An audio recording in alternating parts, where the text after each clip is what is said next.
Hi అందరికీ ఎలా ఉన్నారు? ఈరోజు మరో కొత్త కథతో మీ ముందుకు వచ్చాను. వీడియో నచ్చితే తప్పకుండా లైక్ చేసి ఛానల్ని సబ్స్క్రైబ్ చేయండి. నా పేరు కల్పన. నా వయసు 19 సంవత్సరాలు. నేను కాలేజ్ చేస్తున్నాను. ఇంకా కథలోకి వెళితే ఆ రోజు మా బంధువుల ఇంట్లో ఒక ఫంక్షన్ జరుగుతుంది. చాలా గ్రాండ్గా జరుగుతుంది. ఆ ఫంక్షన్ కోసం మేము ముంబై నుండి మా ఊరికి వచ్చాం. చాలా సంవత్సరాల తర్వాత మా బంధువులందరినీ చూసే అవకాశం వచ్చింది. నేను ఇంటికి వచ్చాక అందరూ చాలా సంతోషంగా నన్ను పలకరించారు. నేను నరేష్ అన్న రూమ్ దగ్గరికి వెళ్లి తలుపు కొట్టాను. నరేష్ అన్న నేను కల్పనని అని అన్నాను. అన్న తలుపు తీసి నన్ను చూశాడు. నేను లోపలికి వెళ్లాను. అతను నన్ను చూస్తూ ఉండిపోయాడు. నాకు కొంచెం నవ్వవచ్చింది. నేను నరేష్ అన్న నా పేరు కల్పన అని చెప్పాను.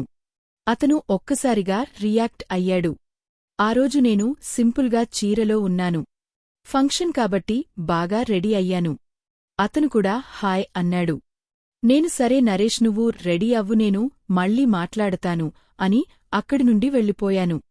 అప్పటినుండి నరేష్ అన్న నన్ను గమనిస్తూనే ఉన్నాడు. నేను కూడా గమనించాను కాని ఏమీ అనలేదు. కొన్ని రోజులు అలా గడిచిపోయాయి.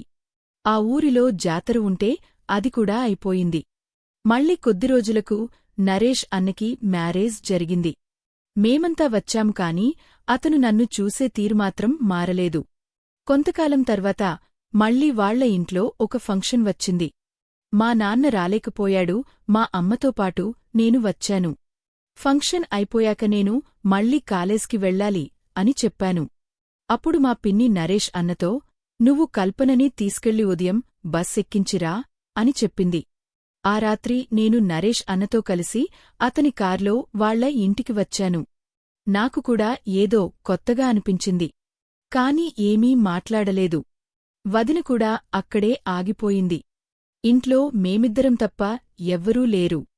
ఇంటికి వచ్చాక అతను టీవీ చూస్తూ హాల్లో కూర్చున్నాడు. నేను కూడా అతని పక్కనే కూర్చున్నాను. తెలియకుండానే అతనికి దగ్గరగా ఆనుకుని కూర్చున్నాను. కొద్దిసేపు సరదాగా మాట్లాడుకున్నాం. తర్వాత నేను నరేష్ ఈ డ్రెస్ నాకు కొంచెం ఇబ్బందిగా ఉంది. నేను మార్చుకుని వస్తాను అని చెప్పి రూంలోకి వెళ్లాను. ఇంట్లో ఎవరూ లేరు కదా అనుకుని తలుపు వేసుకోలేదు. నేను బట్టలు మార్చుకుని వెనక్కి తిరిగి చూసా. నరేష్ అన్న డోర్ దగ్గర నిలబడి కళ్లరపకుండా నన్నే చూస్తూ ఉన్నాడు. నేను ఇప్పుడే వస్తాను, నువ్వు వెళ్ళి కూర్చో అని అన్నానుగాని అతను వెళ్లలేదు. తలుపు మూసివచ్చి నన్ను వెనకనుంచి గట్టిగా హత్తుకున్నాడు. నేను నరేష్ ప్లీజ్ వదలు అన్నాను.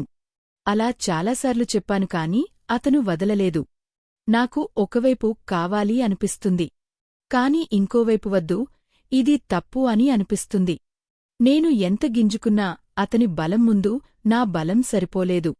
అతని కోగిట్లో నన్ను నలిపేస్తూ నాకు మత్తెక్కిస్తున్నాడు. నా ఒళ్లంతా కరెంట్ షాక్ కొట్టినట్టు నరాలు జివ్వుమంటున్నాయి. నా శరీరమంతా వేడెక్కి నా పెదువులు వణుకుతున్నాయి. అతడు నెమ్మదిగా నా మెడ చుట్టూ ముద్దుల వర్షం కురిపించసాగాడు. ఆ స్పర్శతో నన్ను నేను కోల్పోయి నాకు కూడా ఏదో తెలియని ఫీలింగ్ వచ్చింది. నా మనసు నా అధికారంలో లేదు. నెమ్మదిగా నేను కూడా మత్తులోకి వెళ్ళిపోయాను. ఏం జరుగుతుందో అర్థం కాకపోయినా నేను ఆగలేకపోయాను. అలా కొంతసేపు జరిగిన తర్వాత లేచి చూస్తే ఇద్దరి దుస్తులు కింద పడి ఉన్నాయి. నేను చాలా బాధపడ్డాను. కాని నరేష్ అన్న నన్ను ఓదార్చాడు. నాతో మాట్లాడి నన్ను కూల్ చేశాడు. ఆ రోజు తర్వాత మా ఇద్దరి మధ్య ఆ విషయం మళ్ళీ జరుగుతూ వచ్చింది. నాకు కూడా అతనిమీద ఫీలింగ్ తగ్గలేదు. సమయం దొరికినప్పుడల్లా మేము కలుసుకుంటూనే ఉన్నాము. అలా కొన్ని రోజులకు మేము ఆ పనిలో ఉండగా మా అమ్మ గదిలోకి వచ్చింది. మా ఇద్దరినీ అలా చూసింది. అప్పుడు నేను భయంతో బట్టలు వేసుకుని బయటికి వెళ్ళిపోయాను. కాని మా అమ్మ నరేష్ అరగంట పైవరకు బయటకు రాలేదు. ఆ సమయంలో మా నాన్న కూడా లేడు. ఇంతకీ మా విషయం మా అమ్మకి తెలిసిన తర్వాత ఏం జరిగింది? మా అమ్మ ఏ నిర్ణయం తీసుకుంది? అంతసేపు వాళ్లద్దరూ రూములో ఏం చేశారో నాకు ఇప్పటికీ అర్థం కాలేదు. వాళ్లద్దరి మధ్య ఏం జరిగిందో తెలుసుకోవాలంటే తరువాత వీడియో చూడండి. ఈ స్టోరీ మీకు నచ్చినట్లయితే మన ఛానల్ సబ్స్క్రైబ్ చేసుకోండి, లైక్ చేయండి, కామెంట్ చేయండి, షేర్ చేయండి. మరొక స్టోరీతో మళ్ళీ కలుద్దాం. బాయ్ అండి.